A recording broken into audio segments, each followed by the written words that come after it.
Welcome back to Blissfully Bloom. I'm Victoria LeBlanc, your host, and this podcast was created to empower women to love themselves unconditionally, transform their mindsets, and discover their own inner bliss. In today's mini solo episode, I am diving into the topic of releasing and letting go of the things that are not serving you any longer. And I'm actually recording this on the first day of fall, and fall reminds me of the release, the season of release, because the leaves are changing colors and the leaves are eventually going to fall to the earth, and it's very symbolic in that sense.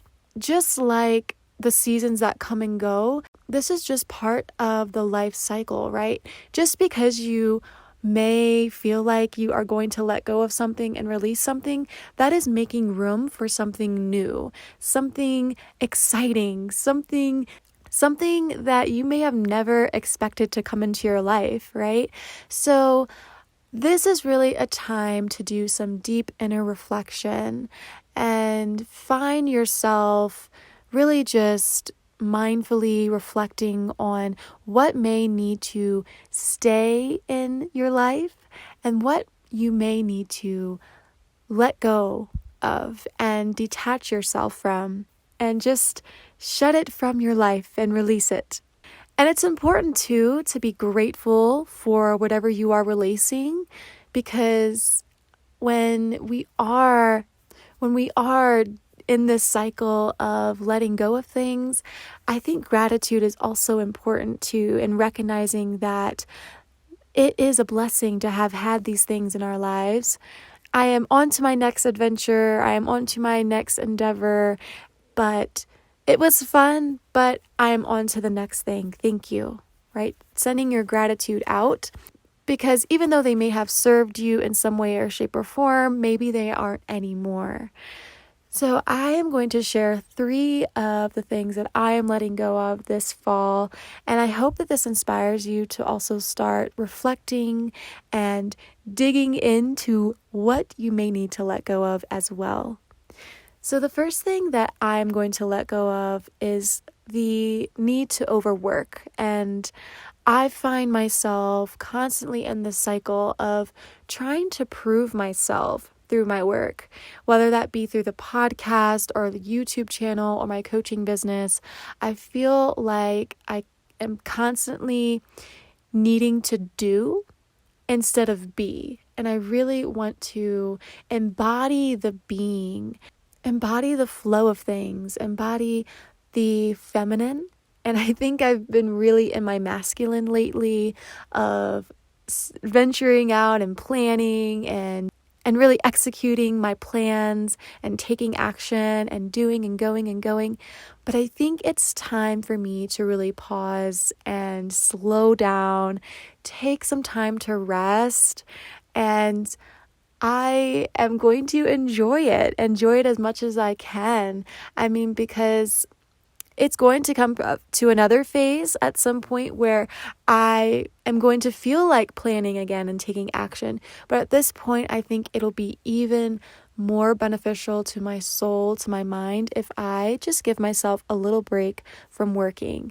And I'm really proud of myself for all of my accomplishments that I've done so far. But I think in order to have more room for creativity and for new ideas to arise, I need to settle down a bit and allow the stillness to be there. Yeah, allow stillness in my life. Now, the next thing that I'm going to release and let go of is putting my needs last. I think I have seen this pattern show up in my life, and I really want to let go of it, because if I am not making sure that my needs are met before actually living my life and building relationships and maintaining the relationships that I already have, I know that my relationships with others are also going to suffer. Not only am I going to forget about my own needs, and I'm probably going to eventually be really stressed out and cause my anxiety levels to increase, then that's going to affect my other relationships.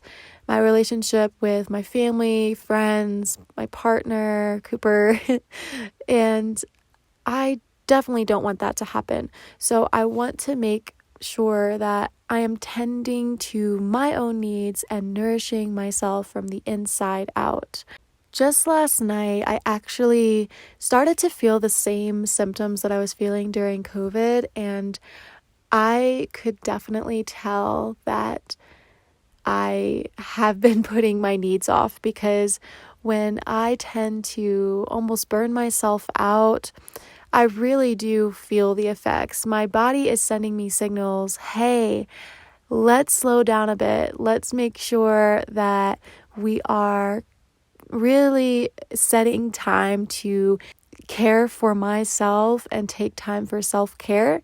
And I can definitely feel a difference when I put it aside and put myself last on the list of priorities. And the other night, I was feeling the same symptoms that I was feeling during COVID, and I felt really numb.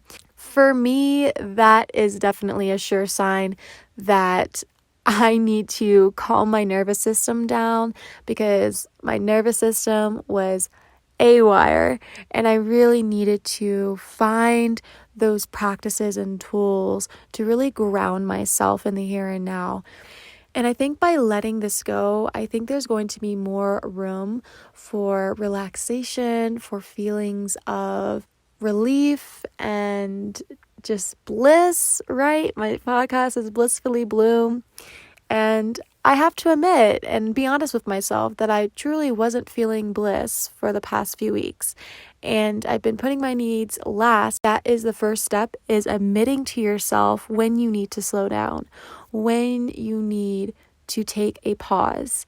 Because if you keep ignoring those nudges that your body is giving you, then you are just going to keep in that cycle of stress, and eventually it will lead you to burnout. So it's really important to listen to your body and to listen to your body's needs. So I'm definitely going to be putting that on my list of things I need to let go of. Now, my last thing that I want to let go of this fall season is comparison. I really do feel like I have been trapped in this comparison cycle and this comparison game that really has no end. There's no finish line to it, right? You can negatively compare yourself day in and day out, and especially on social media. And I will notice myself, at least I have had that self-awareness of whenever I do find myself in the comparison pattern. One thing that I struggle with is actually taking aligned action to something that is actually going to empower me, rather than allowing the comparison to fester and grow and become stronger. So whenever I do find myself comparing, I will find more reasons to compare and just add to the list of, again, to proving myself, but I try to find evidence to prove that I am not good enough. And that is why I compare. And that's one pattern that I've recognized in myself.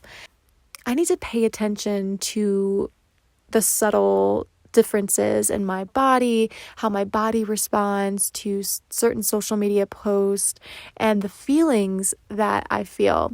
Because when I am in those comparison states, there's definitely a lot of dark emotions there. There's jealousy, there's resentment, there might be a little bit of guilt or shame. Those are feelings that aren't aligned to the feelings that I want to feel. In order to stop the comparison game, I'm going to have to lean into something else. Lean into something that is actually going to be so much better for my mental health, so much better for my mind, body, and soul, and choose a more empowering decision rather than just sulking in the what ifs, sulking in, oh, I wish this, I wish that, and feeling bad for myself, because that's honestly what ends up happening is I go into this victim mentality after comparison. So those are the 3 things that I'm going to let go of this fall, and I hope that this episode got you thinking, got you reflecting, and please do share your 3 things and tag me on my Instagram at blissfully.bloom and screenshot the episode onto your stories, and I will also share and shout you out on my story as well. But thank you so much for listening to this mini episode, and I will see y'all in the next one. Bye.